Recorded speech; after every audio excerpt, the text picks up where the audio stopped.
Mercedes-AMG Petronas F1 e-bikes. Man, that must be one crazy product. And today we're gonna dive into these e-bikes because they're quite pricey and let's just say AMG or Mercedes don't make e-bikes. So what's this product and why is it so costly? Is it worth its price? Let's find that out.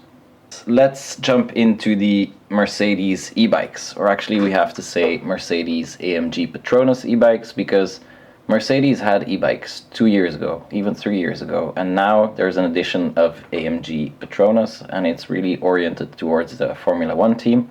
And the bikes also look quite different. Now, they're also pricey, so are they better? That's what we're gonna get into today. But let's start with the most important thing in this video. These are not Mercedes-AMG Petronas e-bikes.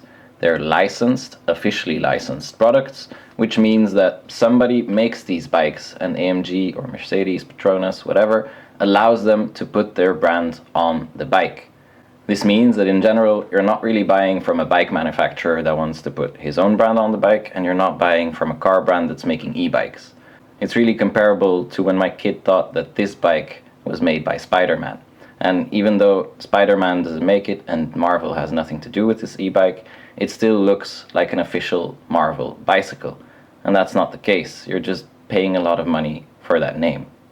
So who makes these bikes then? Well, it's a company called N+, and a few weeks ago I already did a Ford e-bike video with the Bronco and the Mustang.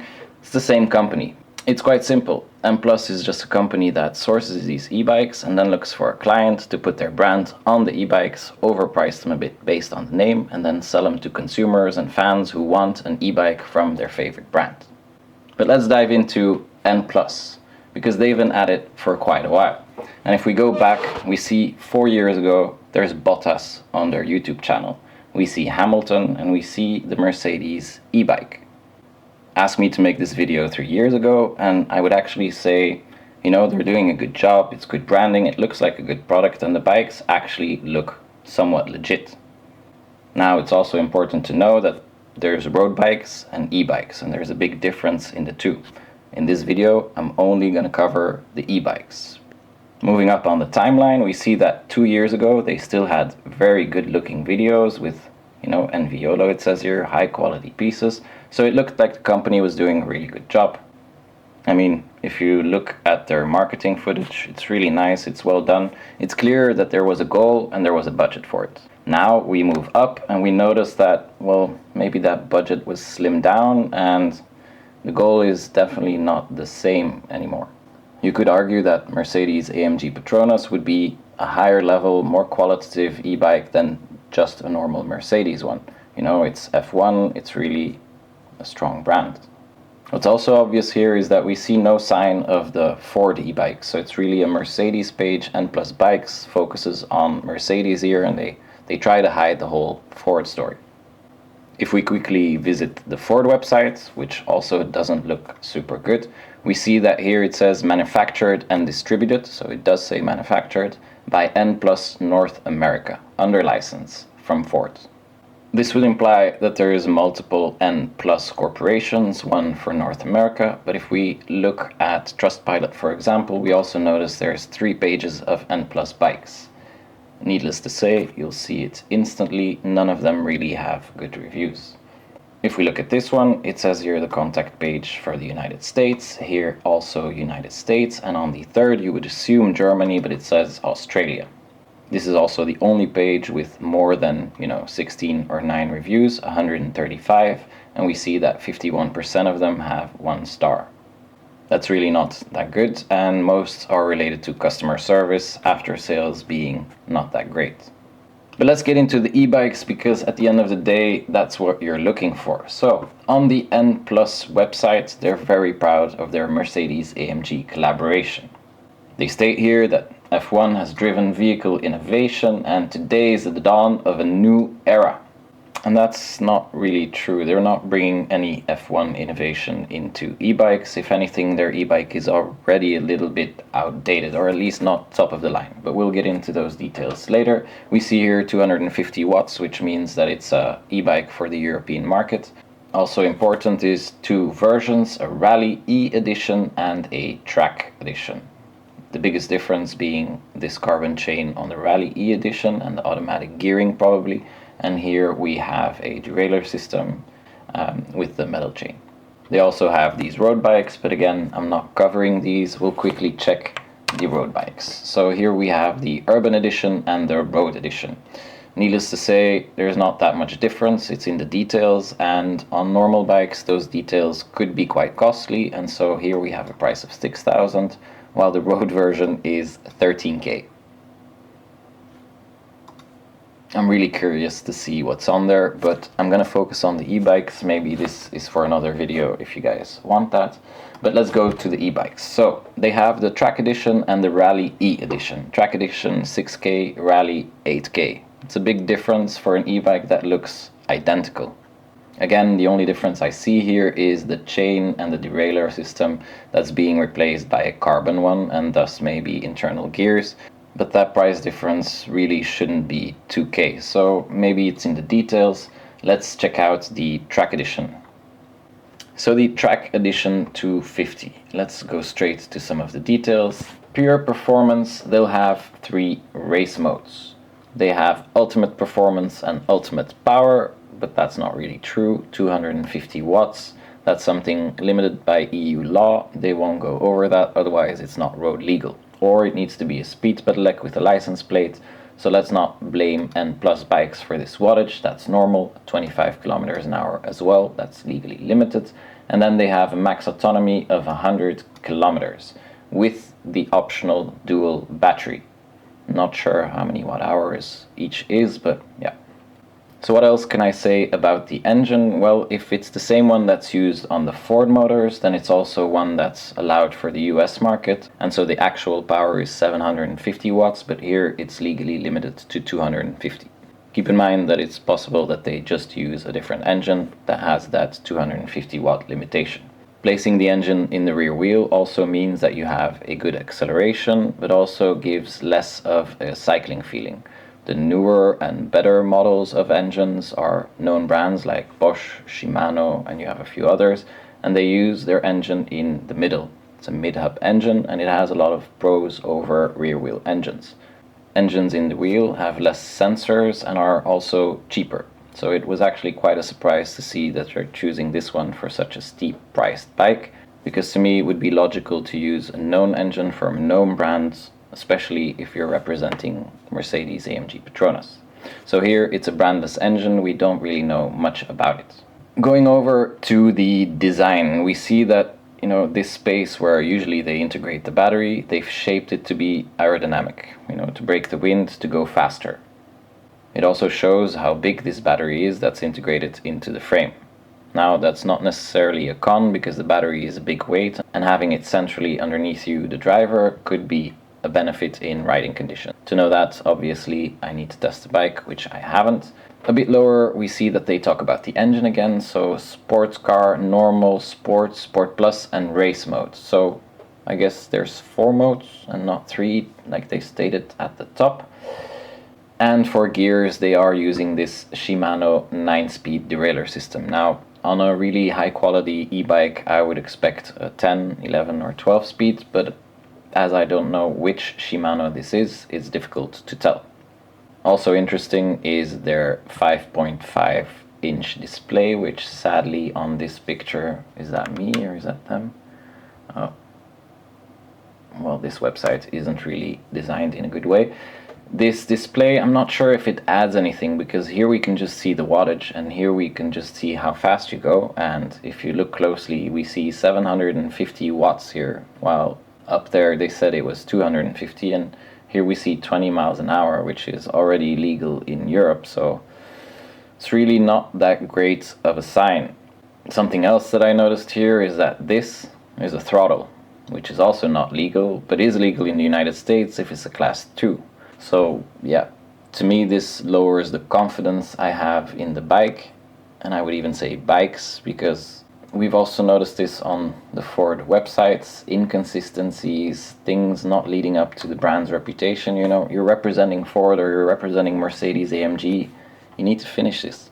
And it also worries me that there's only computer-generated images. All these images are not real. They're made by a computer, and the fact that there is no real media to me means that the bike doesn't exist yet.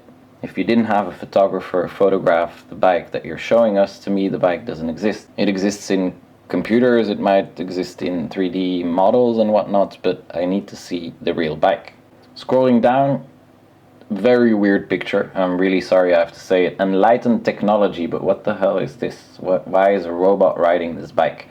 The bike's integrated LED head and tail light sync automatically with the helmet's head and tail light. Well, super. Let's continue. Here's the Bluetooth helmet, and I'm just looking for some specs by now.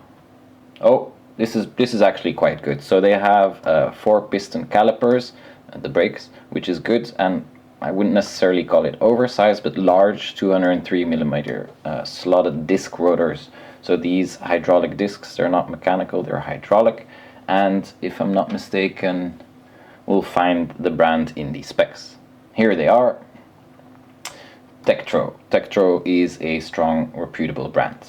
Okay, so let's cover the specs quickly because I've already covered most of the things above. 250 watts. I guess there are 4 modes if we count the off mode. Come on, you said race was also a mode. Is there 5 modes now? The battery, 36 volts, so there's a European version.